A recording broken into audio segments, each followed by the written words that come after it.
경상도 할머니 세 분이 이야기를 나누고 있었습니다.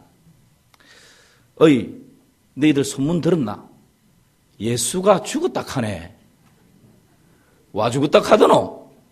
십자가에 못에 찔려 죽었다 안 카나? 그 양반 머리 풀어 헤치고 다닐 때 내가 알아봤다. 이때 침묵하고 있던 세 번째 할머니가 말합니다. 그런데 예수가 누구? 글쎄 우리 며느라가 아버지 계사이 아마 우리 박가사돈 아니겠나? 그럼 네 문상은 갔더나? 어데? 안 갔다? 왜 문상을 안 갔노? 내가 갈락했는데 3일 만에 다시 살아났다 안 가나? 여러분 경상도 할머니 세 분의 이 대화 속에 우리 기독교의 가장 중요한 핵심이 다 들어있어요. 여러분 우리 기독교의 가장 중요한 핵심 두 가지가 있는데 그게 뭡니까? 그렇죠. 예수 그리스도의 십자가이고 또 하나는 그렇죠. 예수 그리스도의 부활입니다. 할렐루야. 그런데 외국 사람들이 우리 한국 그리스도인들을 보면서 하는 이야기가 있어요. 한국 그리스도인들은 십자가는 있는데 예수님의 빈무덤은 없는 것 같대요. 그러니까 우리 한국 사람의 정서상 십자가를 바라보면서 예수님의 고난과 죽으심을 묵상하고 생각하고 기도하고 눈물 흘리고 십자가 붙들고 따라가겠습니다. 이 각오, 이 결심은 잘하는데 또 한 핵심적인 우리 기독교의 교리, 부활, 예수님의 빈무덤에 대한 그 감격과 그 기쁨과 그 한의와 그 희열, 이런 것은 많이 상실하고 살아가는 게 아닌가 그런 이야기를 합니다. 여러분은 어떻습니까? 제가 오늘 이 말씀을 준비하면서 저도 그러하고 우리 마산 3일교회도 그러하고 그 지적이 상당히 일리가 있는 것 같아요. 우리가 주님의 십자가에 대해서는 설교도 많이 하고 찬양도 많이 하고 또 묵상도 많이 하는데 정작 예수님의 빈무덤 부활에 대해서는 부활절 되면 부활 찬양 쫙 하고 부활절 되면 부활에 대해서 설교 한번 듣고 그리고 중요한 거 있습니다. 뭐죠? 그렇죠. 삶은 계란 나누어 먹고 이게 마치 부활절의 가장 중요한 행사인 것처럼 그렇게 지나가 버립니다. 그리고 1년 내에 제가 목사이지만 이 강단에서 부활절 말고는 부활 설교가 별로 없어요. 부활 찬양, 부활절기 한 주 말고는 부활 찬양 거의 안 합니다. 이제 장례식 가면 부활에 대한 설교 잠깐 듣고 지나가죠. 여러분, 예수 그리스도의 부활을 믿으십니까? 우리도 부활할 것을 믿으십니까? 이 부활이 너무 중요한 우리 기독교의 핵심인데 우리가 이것을 많이 상실하고 살아가는 것 아닌가 하는 생각을 해봅니다. 그래서 오늘은 마가복음 강해 순서에 따라서 부활에 대해서 함께 생각을 해보겠습니다. 먼저 사두개인이 예수님께 와서 질문을 던집니다. 이 사두개인이 어떤 사람들인가? 마가복음 12장 18절 말씀 함께 변찮는 주님 아니고 마가복음 12장 18절 시작. 부활이 없다 하는 사두개인들이 예수께 와서 물어 이르되 사두개인들을 소개하면서 거두절미하고 딱 한 가지로 소개를 하는데 뭐가 없다고요? 부활이 없다. 그러니까 예수님 당시에 종교적인 대표하는 세 파가 있었는데 바리새파, 에세네파, 사두개파입니다. 그런데 이 사두개파는 특징이 뭐라 그랬죠? 뭐가 없다? 부활을 믿지 않는 거예요.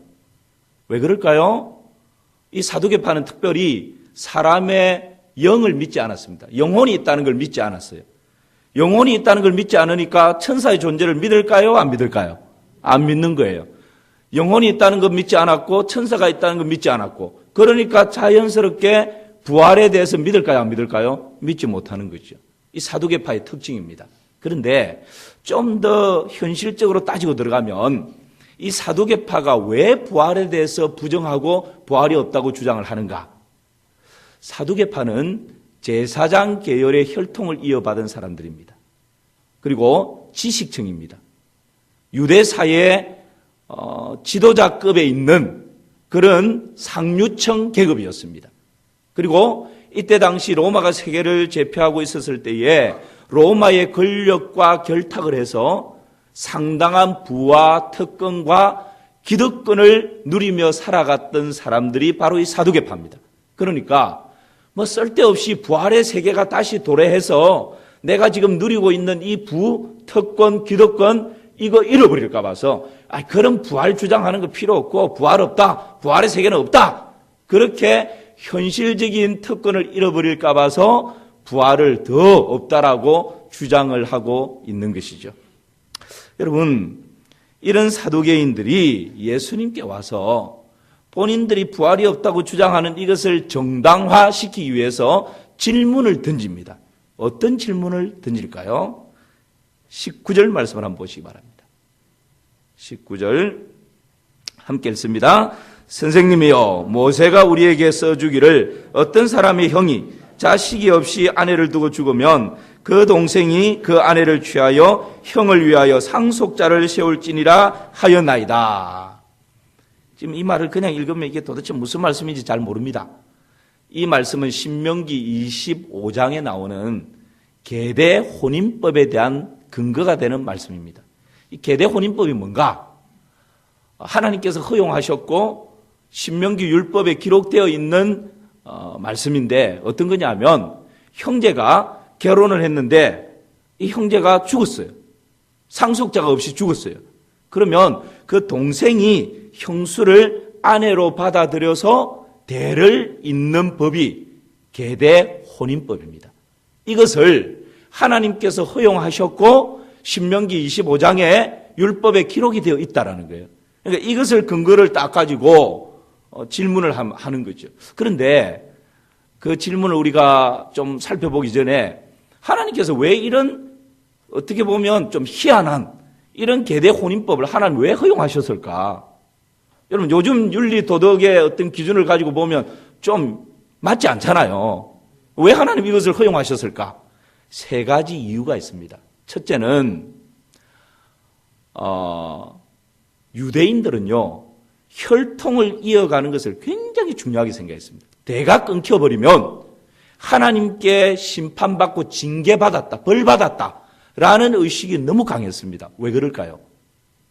아브라함의 후손을 통해서 메시아가 이 땅에 태어날 것을 예언하고 있었습니다.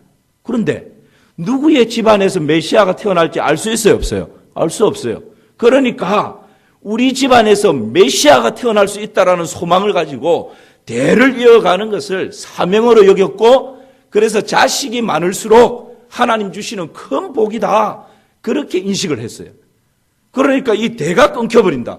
이거는 생각도 못하는 거예요. 그러니까 동생이 그 형수를 아내로 취해서라도 대를 이어가는 것이 중요하다라고 생각했습니다.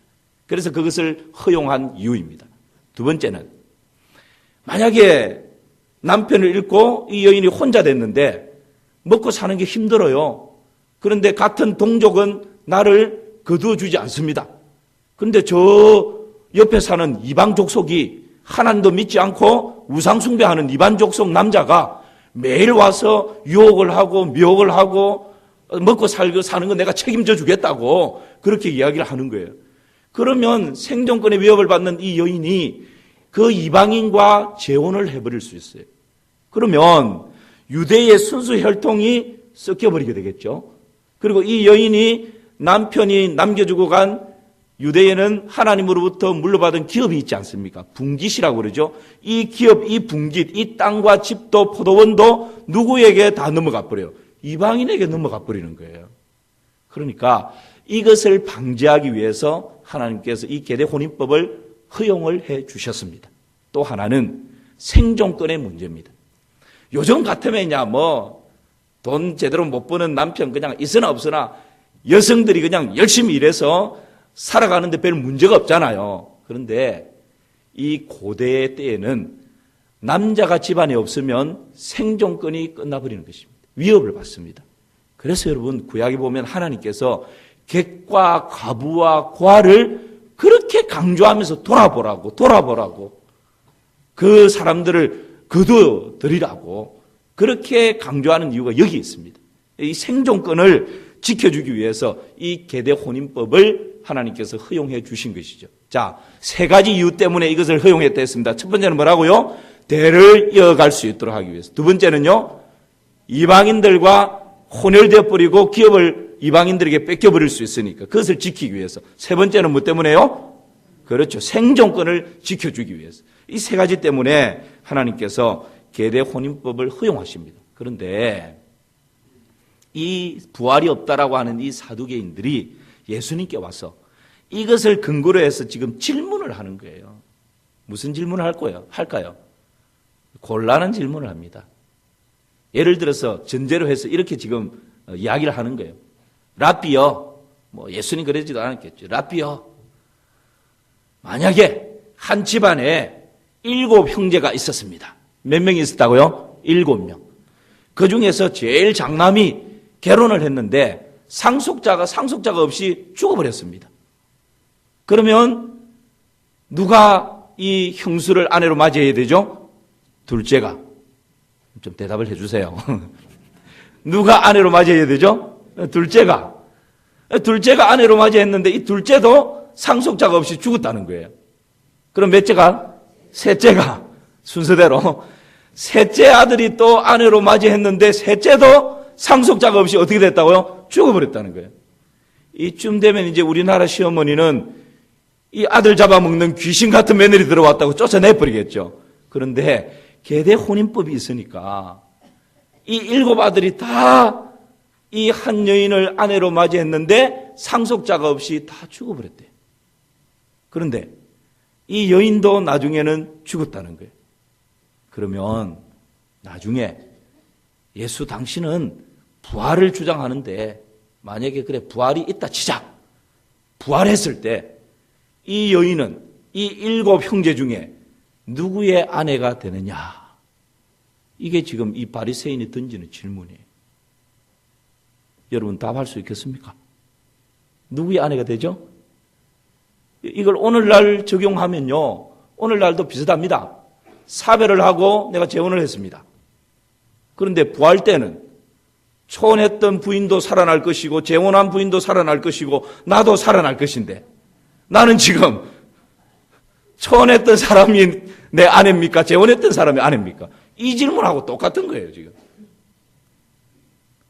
여러분, 여기에 대해서 우리 예수님께서 뭐라고 답을 하십니까? 뭐라고? 자, 오늘 24절 말씀을 같이 한번 봅시다. 함께 읽습니다. 예수께서 이르시되 너희가 성경도 하나님의 능력도 알지 못함으로 오해함이 아니냐. 예수님이 지금 거기에 대한 답을 주시는데 사두개인들 너희들 정말 성경을 제대로 너희들이 알지 못한다. 그리고 하나님의 능력도 제대로 알지 못한다. 그래서 너희들이 지금 이 부활에 대해서 오해를 하고 있구나. 사실은 따끔한 책망입니다. 여러분 이 사두개인들은요. 그때 당시는 토라라 그랬죠. 두루마리 성경. 그 토라를 읽고 공부하고 가르치고 묵상하고 굉장히 말씀을 사랑했습니다. 하나님의 말씀으로 믿었습니다. 그런데 모든 두루마리 토라를 하나님의 말씀으로 믿은 것이 아니라 모세오경만 하나님의 말씀으로 믿었습니다. 자, 모세오경은 몇 권이죠? 예, 우리 준삼청 모세오경은 몇 권이죠? 5권입니다. 자, 같이 한번 얘기해 봅시다. 시작. 창세기, 출애굽기, 레위기, 민수기, 신명기. 이것을 모세오경이다 이야기합니다. 왜요? 모세가 기록을 했다라고 해서 모세오경이라고 하죠. 그런데 이 부활을 부정하는 사두개파들은 이 모세오경만을 하나님의 말씀으로 딱 붙들고 믿었던 것입니다. 그리고 주장합니다. 봐라. 모세오경 창세기부터 신명기까지 부활을 주장하고 부활을 말하는 성경적인 근거가 어디 있냐? 하나님의 말씀 속에 부활을 주장하는 것은 없다. 그러면서 부활을 부정해버린 거예요. 여기에 대해서 우리 예수님께서 너희들이 성경을 잘 알지 못해서 그렇다. 너희들이 하나님의 능력도 잘 알지 못해서 지금 오해를 했기 때문에 그렇다. 라고 이야기를 하면서 조금 더 구체적으로 답을 주고 있습니다. 26절, 27절 말씀. 제가 읽습니다. 죽은 자가 살아난다는 것을 말할진대 너희가 모세의 책 중 가시나무 뜰기에 관한 글에 하나님께서 모세에게 이르시되 나는 아브라함의 하나님이요 이삭의 하나님이요 야곱의 하나님이로다 하신 말씀을 읽어보지 못하였느냐. 함께 읽습니다. 하나님은 죽은 자의 하나님이 아니요 산 자의 하나님이시라 너희가 크게 오해하였도다 하시니라. 여러분, 지금 사두개인들은 모세오경을 믿고 있다 그랬죠?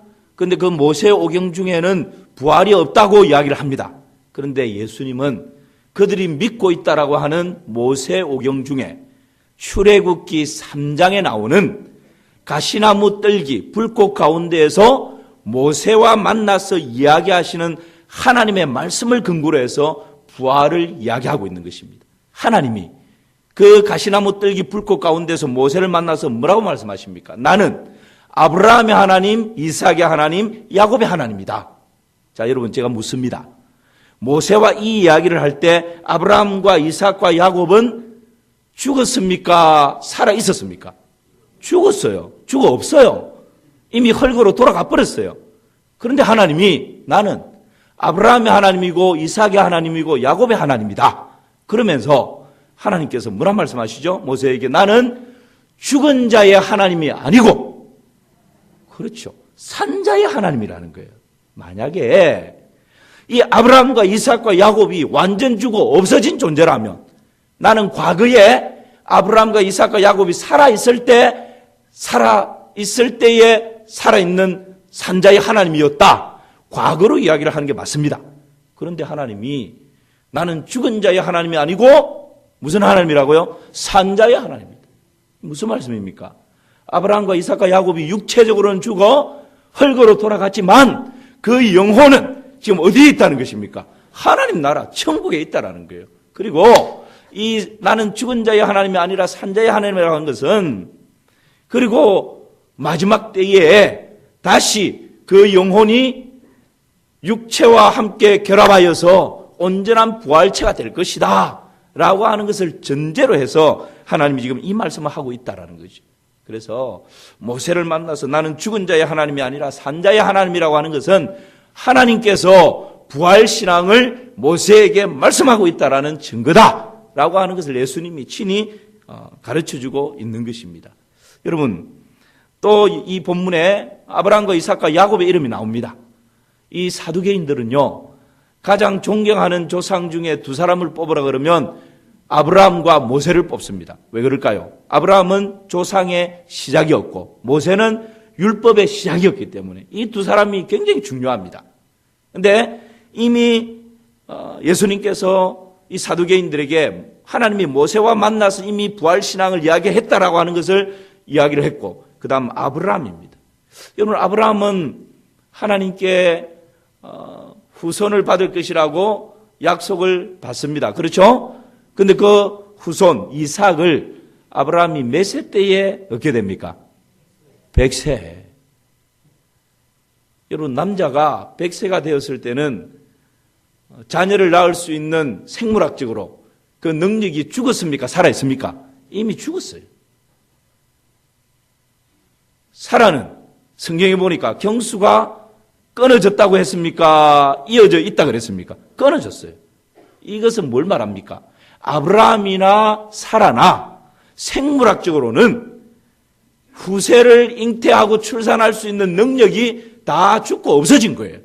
그런데 그 죽은 자의 몸에서 하나님은 하나님의 능력으로 누구를요? 이삭을 태어나게 하시는 거예요. 이것을 신약 성경에서는 뭐라고 증거를 하는가? 로마서 4장 17절 말씀. 우리 함께 읽습니다. 기록된 바 내가 너를 많은 민족의 조상으로 세웠다 하신과 같으니 그가 믿은 바 하나님은 죽은 자를 살리시며 없는 것을 있는 것으로 부르시는 이시니라. 할렐루야.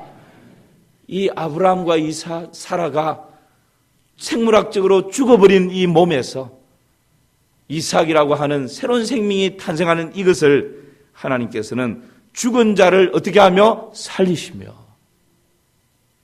여기에서도 하나님이 이미 아브라함에게, 사두개인들이 그렇게 존경하는 아브라함에게 부활신앙을 심어주고 있다라는 것이죠. 여러분, 하나님이 또 아브라함에게 어느 날 나타나셔서 믿음의 시험을 하십니다.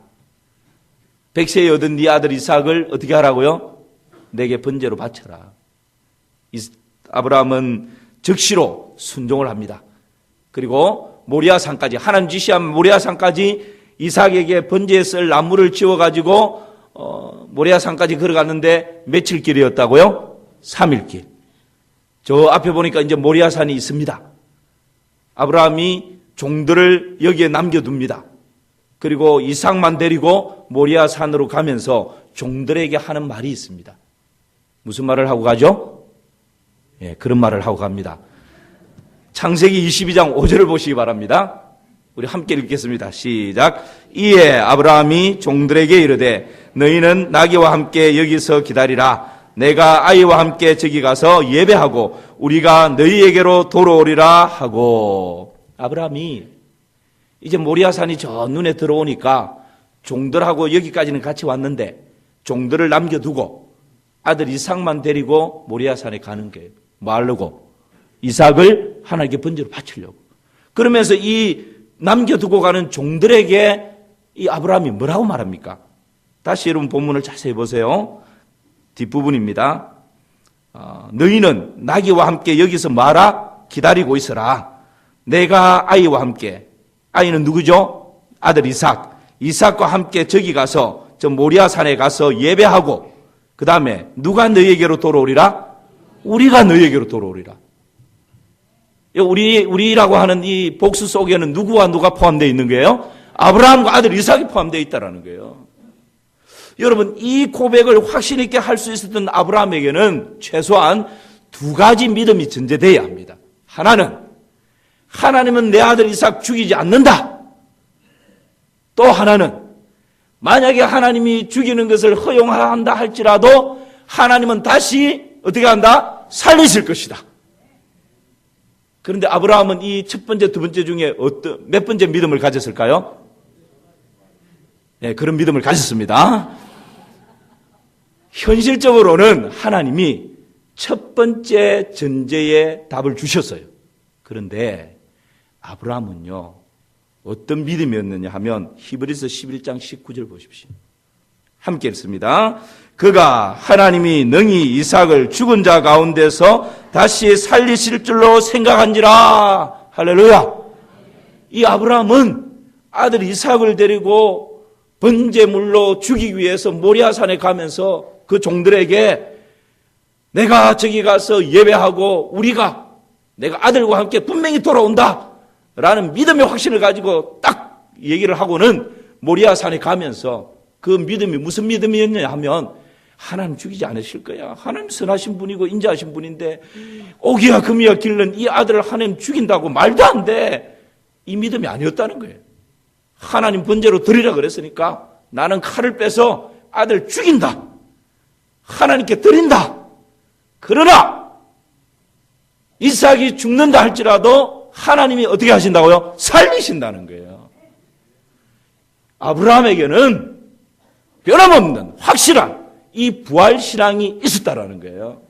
사두개인들은 모세오경 속에 부활신앙이 어디 있냐? 무슨 부활? 부활은 없어. 그리고 우리가 존경하는 아브라함, 존경하는 모세, 부활과는 거리가 먼 사람들이야 라고 주장했지만 예수님은 그들에게 아브라함을 봐라, 모세에게 나타난 하나님을 봐라, 부활신앙을 주장하고 부활신앙을 가르치고 부활에 대해서 아브라함이 이렇게 확신 가운데 말하고 있지 않냐라고 증거하고 있는 것입니다. 사랑하는 성도 여러분, 예수님의 부활을 믿습니까? 우리도 부활할 것을 믿습니까? 그러면 우리는 부활하게 되면 어떤 모습일까요? 네, 그런 모습이겠죠. 25절 말씀을 여러분 보십시오. 오늘 성경을 통해서 우리가 답을 얻어보십시다. 25절 시작. 사람이 죽은 자 가운데서 살아날 때에는 장가도 아니가고 시집도 아니가고 하늘에 있는 천사들과 같으니라. 아멘. 여러분, 사람이 죽으면 어떤 사람은 땅에 매장이 되어서 세월이 지나면 한 줌의 흙으로 돌아갑니다. 어떤 사람은 요즘은 화장을 많이 하면 낙골당에 들어가든지 또 수목장을 하면 그냥 뿌려버리죠. 살 묻어두기도 하고. 흔적도 없어요. 어떤 사람은 사고로 죽게 되면 시체도 수습하지 못하고 끝나버립니다. 그런데 이걸로 모든 인생이 끝나는 게 아니라는 거예요. 우리 사람이 이 땅에 살다가 육체적으로 죽으면 즉시로 그 영혼은 하나님 나라에 갑니다. 그러나 그 육체는 화장을 하든지 매장이 되든지 한 줌의 흙으로 돌아갑니다. 이걸로 모든 것이 끝나는 것이 아니라 우리 예수님께서 나팔 소리와 함께 이 땅에 재림하실 때에 무덤이 열리고 무덤 속에 잠자던 자들이 어떻게 한다고요? 일어난다는 거예요. 화장을 해서 가루만 낙골당에 있는데 후 불면 날아가 버리는데 그 사람도 육체적으로 다시 어떻게 한다고요? 살아난다는 거예요. 바다에 빠져 죽어서 시체도 찾지 못했는데 그때가 되면 바다가 삼켰던 자들을 다 어떻게 한다고요? 다 토해내는 거예요. 그러니까 창세기로 죽었던 자들이 다 살아나서 그 영혼과 함께 결합이 되어져서 온전한 부활체가 되는 줄을 믿습니다. 이게 여러분 우리가 가지고 있는 부활의 신앙이에요. 우리가 이렇게 생각할 수 있습니다. 그러면 예수님이 살아계실 때 죽은 자를 살린 일이 있습니다. 자, 테스트입니다. 예수님이 죽은 자를 살린 사람 누구죠? 예, 제일 만만한 게 이제 나사로죠. 나사로가 있었고 또요. 좋습니다. 나인성 가부의 아들이 있었죠. 또요. 달리다금 하면서 소녀를 살렸습니다. 그렇다면 나사로나 나인성 가부의 아들이나 이 소녀나 죽었다가 어떻게 됐죠? 살아났어요. 그럼 이 사람들은 살아가면서 마음에 막 죄짓는 일, 화나는 일, 짜증내는 일, 막 원방불평하는 일 이런 거 있었을까요? 없었을까요? 자, 한번 손 들어볼까요? 있었어요. 그러니까 제가 뭘 말씀드리느냐 하면 죽었다가 살아난 사람하고 예수님 재림하실 때 죽었다가 육체가 다시 다 살아나고 영혼과 함께 결합되어져서 부활체가 되는 것하고는 다르다라는 거예요. 우리가 부활 그러면 단순히 죽은 사람이 나사로 살아나서 안 죽었습니까? 죽는 거예요. 그냥 단순히 죽었다가 생물학적으로 살아나는 것하고 우리 주님 다시 재림하실 때 신령하고 영광스러운 부활체로 바뀌어지는 것하고는 다르다라는 거예요.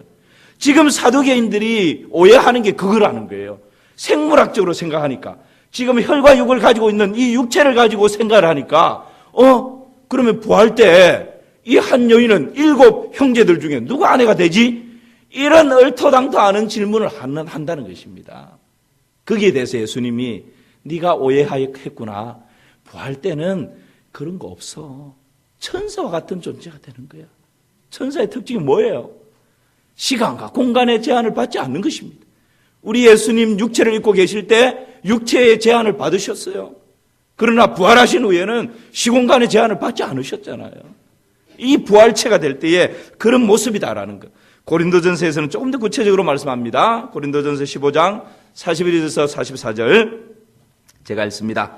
죽은 자의 부활도 그와 같으니 썩을 것으로 심고 썩지 아니할 것으로 다시 살아나며 욕된 것으로 심고 영광스러운 것으로 다시 살아나며 약한 것으로 심고 강한 것으로 다시 살아나며 함께 읽습니다.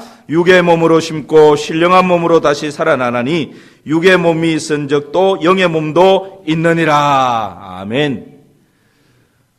우리 주님 재림하실 때 부활의 그 모습이 어떤 모습인가?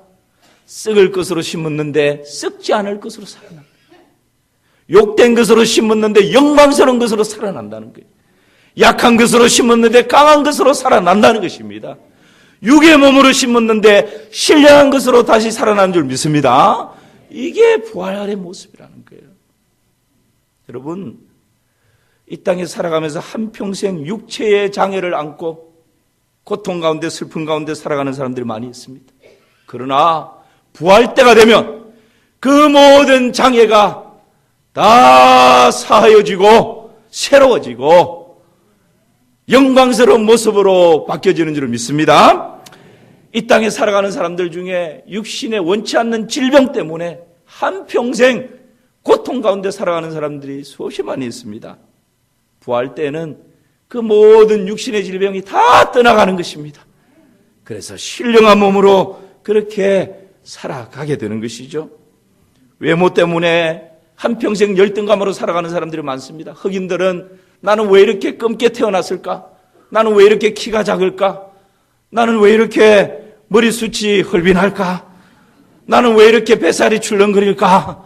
부터 시작해서 외모 때문에 한평생 열등감으로 살아가는 사람들이 얼마나 많아요. 그러나 부활 때에는 외모 때문에 경쟁할 필요가 없습니다. 외모 때문에 위축될 필요도 없습니다. 외모 때문에 평가받을 필요도 없습니다. 이 외모 때문에 열등감 가운데 살아갈 필요가 없는 그런 모습이 부활의 모습인 줄 믿습니다. 어떤 사람은 기질 때문에 이 땅 가운데서 다른 사람들에게 상처를 주기도 하고 화를 내기도 하고 분노가 일어나기도 하고 내 성질을 이기지 못해서 여러 가지 사고를 치기도 합니다. 그런데 부활 때가 되면 모든 것이 다 이해가 되는 거예요. 모든 것이 다 용서가 되고 모든 것이 다 용납이 되고 오직 내 안에 사랑만 샘물처럼 퐁퐁퐁 솟아나면서 그 사랑으로 모든 사람들을 다 포용하고 사랑할 수 있는 그런 모습이 이 부활의 모습인 줄을 믿습니다. 이게 여러분 영광스러운 모습이고 신령한 모습이고 천사와 같은 모습이에요. 부활 때 빚쟁이들을 만났습니다. 숨어야 됩니까? 부활 때에 내가 죄를 짓고 상처를 준 사람을 만났습니다. 수치스럽고 부끄러워야 됩니까? 아니라는 거예요. 부활 때는 이 모든 것에서부터 상대방도 그러하고 나도 그러하고 수치도 없고 부끄러움도 없고 원수 갚으려고 분노하는 것도 없는 이게 여러분 부활의 모습인 것입니다.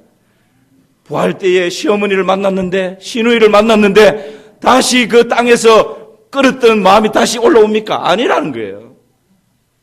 사두개인들처럼 부활 때 첫사랑을 만났습니다. 근데 다시 첫사랑의 감정이 부활해가지고 남편을 선택해야 될지 첫사랑을 선택해야 될지 갈등하는 이런 일들이 부활 때 있습니까? 없습니까? 없다라는 거예요.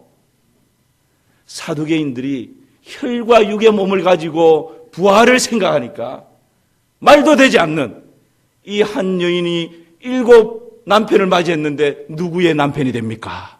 이런 질문을 한다는 거예요.